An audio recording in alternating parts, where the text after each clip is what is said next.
Hey there, Ryan Dossey, and in today's video, we're gonna talk about turnkey real estate or turnkey real estate investing, what it is, how it works, drawbacks, and why I personally feel like you should avoid it like the plague. Let's dive right in.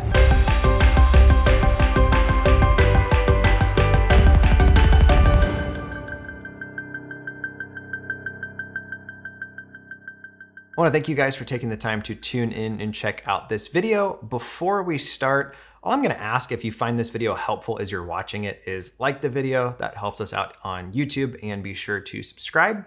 That helps us get in front of more people like you.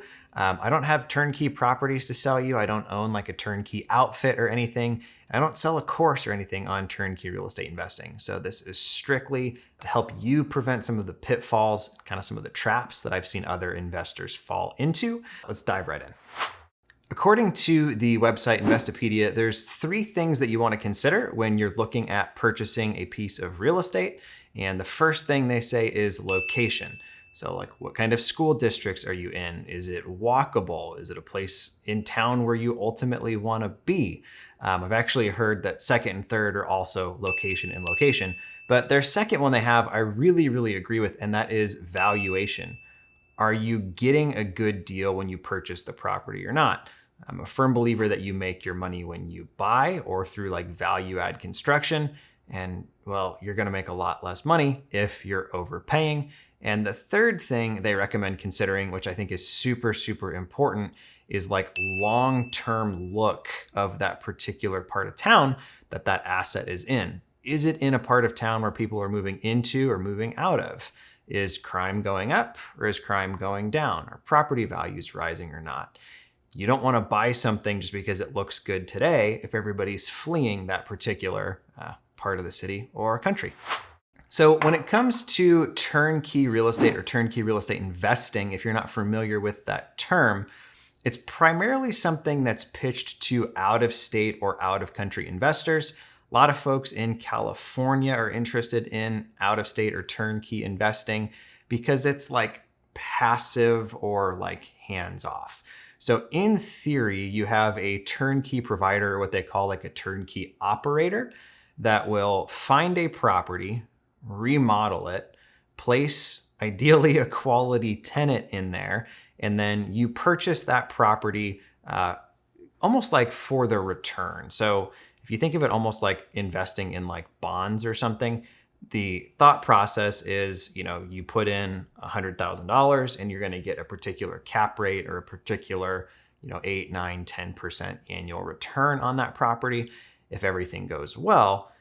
And I'm really not a fan of the model, and I want to walk you through why, as well as some other kind of alternatives that I recommend. So going back to those first 3 things I highlighted that Investopedia talks about, the first one being location. Historically, turnkey properties are not in the best part of town. Often they're actually in the worst parts of town.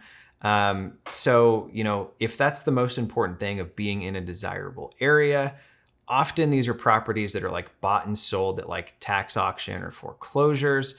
They often kind of get traded around a lot by like local investors and wholesalers. And then they're often, unfortunately, sold for more than what they're worth to out-of-town investors, which is what we're going to talk about next. Kind of a caveat there, if a turnkey provider has a property that's nicer, kind of something more like Vinyl Village, brick, 3-bedroom, 2.5 bath, attached 2-car garage kind of a setup, they're typically really overpriced, and the return that you're going to get is fairly low. So, if you're buying something for $250,000, you might be getting something like $2,000 a month in rent, which doesn't ultimately end up actually making you that much. The second kind of place where I feel like the turnkey model breaks what you should be looking for as real estate investors is in the like valuation bit. Historically, as a real estate investor, we're looking to purchase properties for like 75% of what they're worth, minus the cost of repairs, minus our holding costs. If you're doing any math, that's like a really good deal. Historically, though, turnkey providers are selling properties for retail or maybe a little bit above retail, depending on what they're getting in rent. These are properties that are often also not in the best parts of town. So you're buying something really with no more meat left on the bone For anybody who likes to grill, like as an investment property, you want like a nice juicy filet that's like medium rare. I feel like turnkey properties are kind of more like eating a hockey puck, where there's just not much meat or juice left in the deal. It's kind of all been sucked out by everybody who's touched it on the way to making it to you as kind of the end buyer. The third and final point we want to talk about here is kind of the like longevity bit. In Indianapolis in particular, I've got quite a bit of experience with the real estate market, and there's several turnkey outfits and providers that operate out of Indianapolis. I'm not gonna like name any names or anything like that, but historically, these are not great pieces of property in like the best parts of town that are just exploding in value. They're normally like the neighborhoods where there's some properties that are boarded up and the tenants don't necessarily pay rent on time. And, maybe crime is increasing, not going down. Maybe homeowners are moving out and renters are flooding in. So it's one thing you really want to take a look at is look at the data and decide 10 years from now, is this somewhere where I think I'll want to be? Or a year or two from now, is this somewhere where I know I don't want to be? Kind of like a couple bonus points of why I'm not a fan of turnkey real estate. We've already talked about like they've kind of sucked the life out of the deal as far as like equity and things of that nature go. There's a lot of kind of like hands in the pie or cookie jar, whatever that expression is, where there's not necessarily a ton left over for you. These are also normally sold based on a pro forma of like, we think the property should rent for X or the property is currently rented for X. But we call pro formas like pro facas. That's the like, in theory, if the stars aligned and there was never any issues, this is what you could make.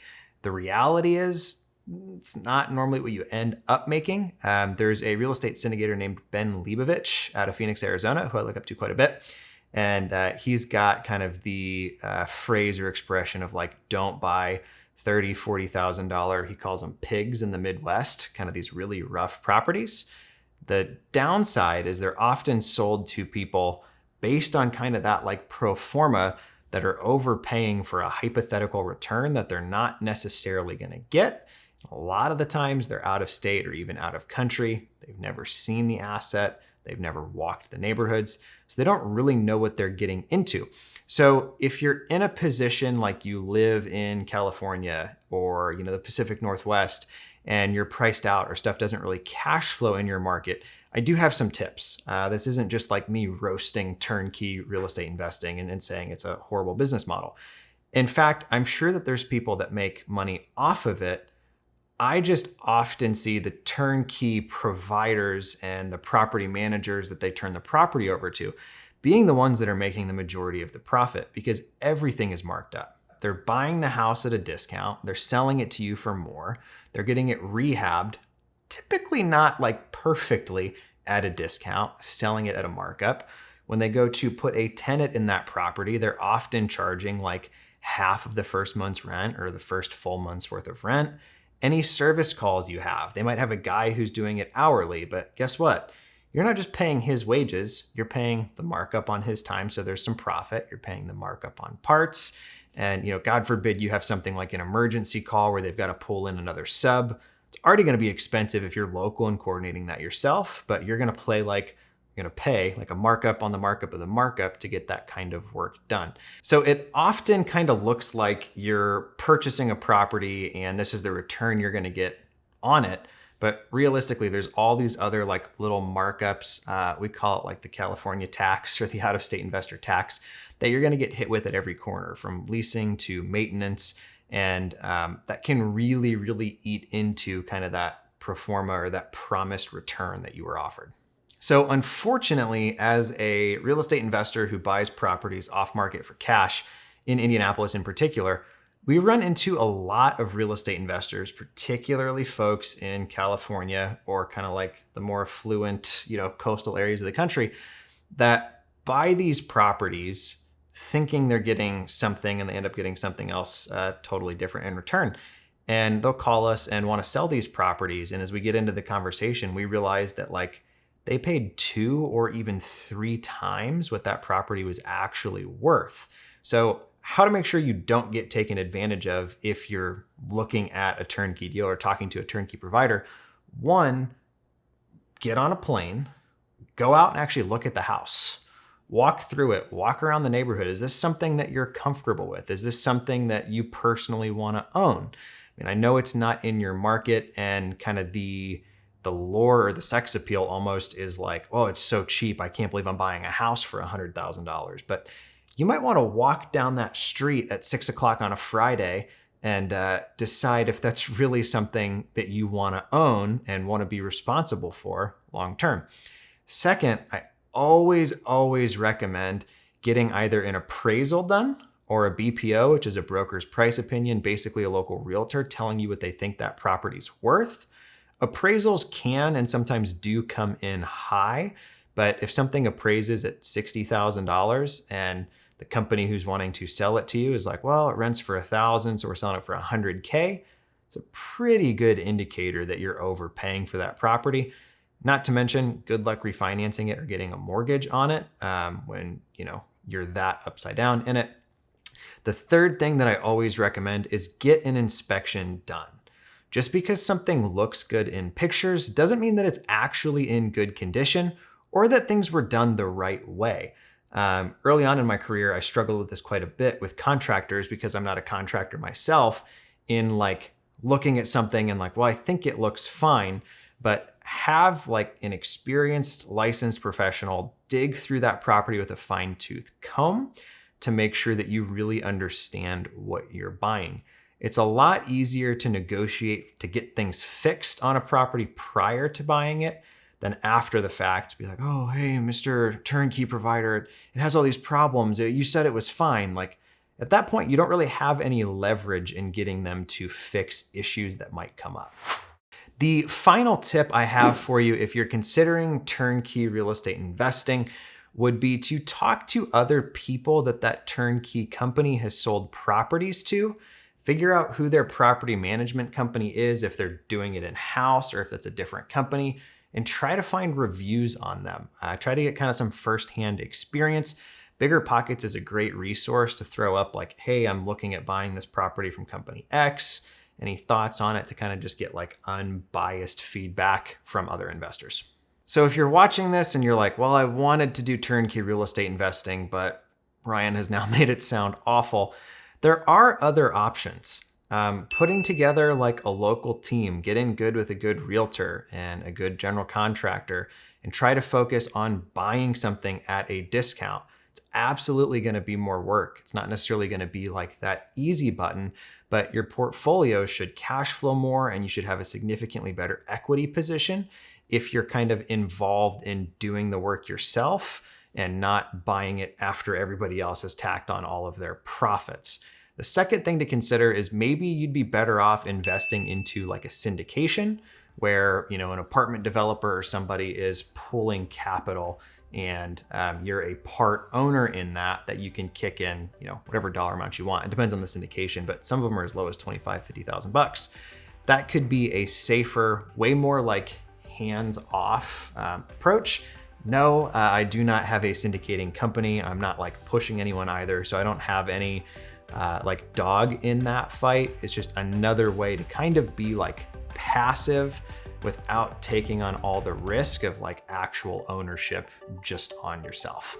Thank you for taking the time to watch this video. If this is something that you enjoy and you're interested in kind of real estate investing, but you're realizing that you want to find better deals than what the turnkey providers are offering, you're in the right place. That's really the main thing we talk about here, is how to find good off-market properties. So be sure to subscribe, like this video, and check out the channel. We'll talk to you guys next time.